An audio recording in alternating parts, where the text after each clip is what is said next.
Three Grots in a Vox is intended for a mature audience. This means there will be crude language and discussions of adult themes, especially if we're talking about tactical marines or Gabriel's Seth. Viewer discretion is not only advised but encouraged. All opinions are our own and often given for humorous purposes. Any advice is given largely for entertainment purposes and would probably be ignored. But if you do learn something useful, count it as a win. Greetings, brothers. Today, the three Grots are going to be looking at a Strikeforce mission, and that will be Recover the Relics. That is mission number 1.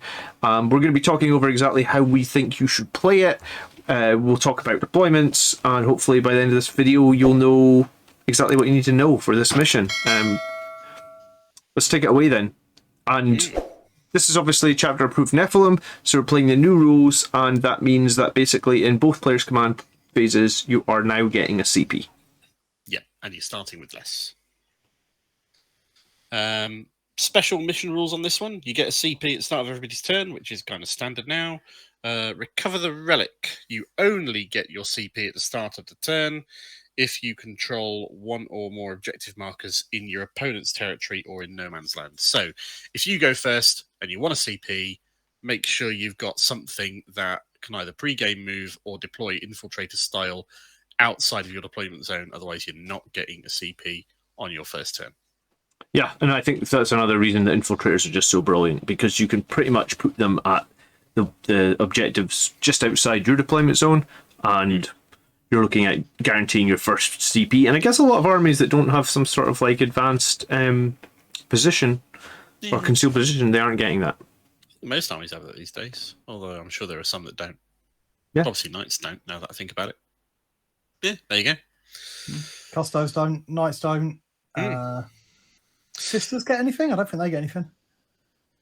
Oh well. Yeah. I don't play Quite a lot Sisters, of them that's don't. fine. But if you can bring them, they're a good thing to bring then. And the second part... Oh, no, go on. The second part of this one is if you ever hold the opponent's objective in the opponent's deployment zone, then you're essentially going to get an additional 1 CP. Which, let's face it, you're probably winning the game at that point anyway, so you just win that little bit harder. But it's a nice bonus.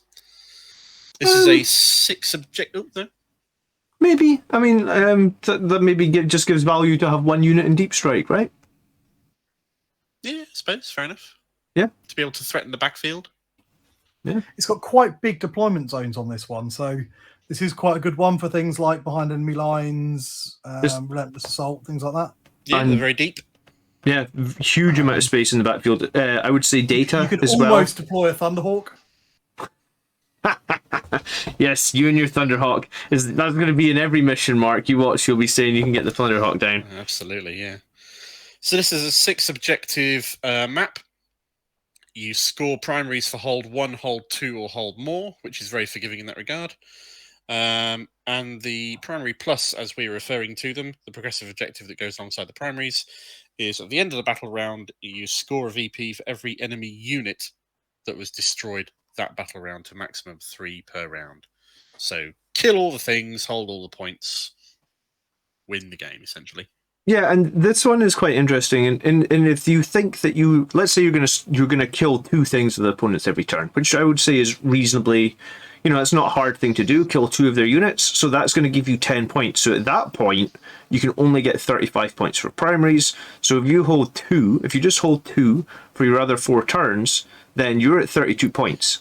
So in this one, I feel like you really don't have to overcommit so heavily on, as it says, a 6 objective map. You're going to get a lot of value out of this stuff like infiltrators or incursors if you're playing Marines. And then the other thing that I think this map is really good for, in that there's 3 very close to your deployment zone, is banners.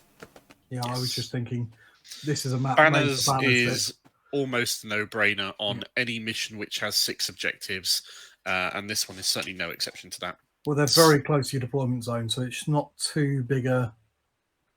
I used to take, pre-Nephilim, I used to take a Stranglehold on this map. Now Banners has replaced that. Yeah, I'm taking Banners on most of these.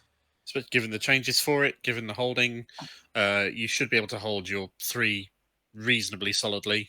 They should be able to as well, so it's worth considering that if they take Banners, being capable of pushing forward and taking the banners off them. So that's something to bear in mind. Obviously, as John said, that behind enemy lines or relentless assault is also definitely a worthwhile consideration.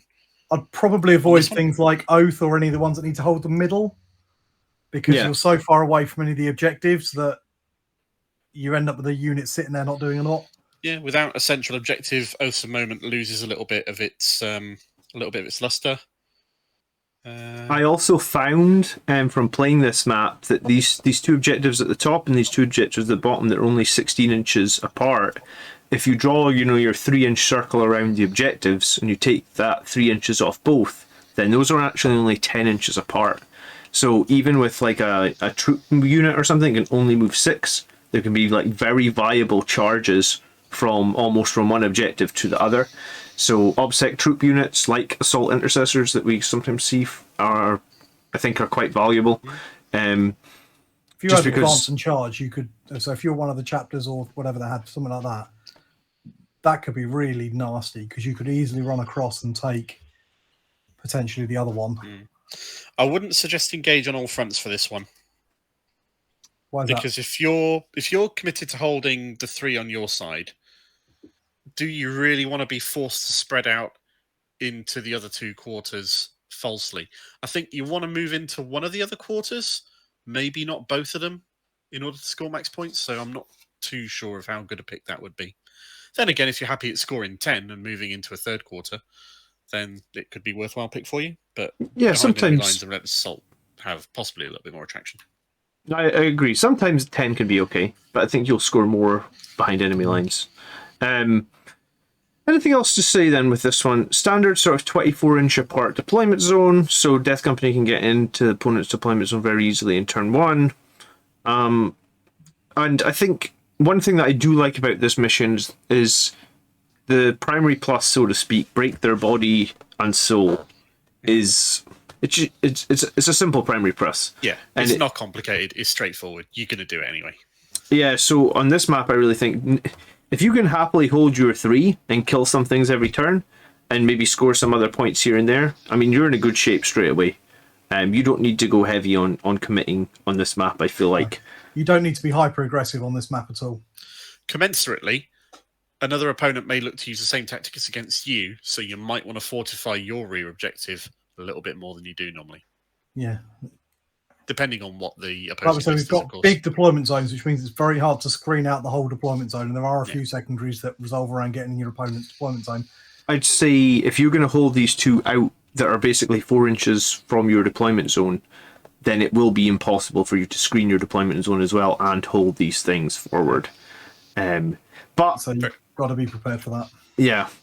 It's a perfect map for Blood Angels because it's so easy to get 2 things into the opponent's deployment zone, put them back in like the back corners, and then sort of play a little bit slower, bearing in mind you can jump from either of those 2 objectives across the map into the other 2 and just probably either obsec it away with something like Rites of War, or just kill everything on the objective with Sangre Guard and Death Company. It's a good map for Blood Angels. This has got Relentless Assault written all over it. Yeah. Yeah, either that or behind enemy lines. Okay, this is going to be a bit of a series, guys. We're going to cover all 9 missions. We hope you enjoyed this quick breakdown.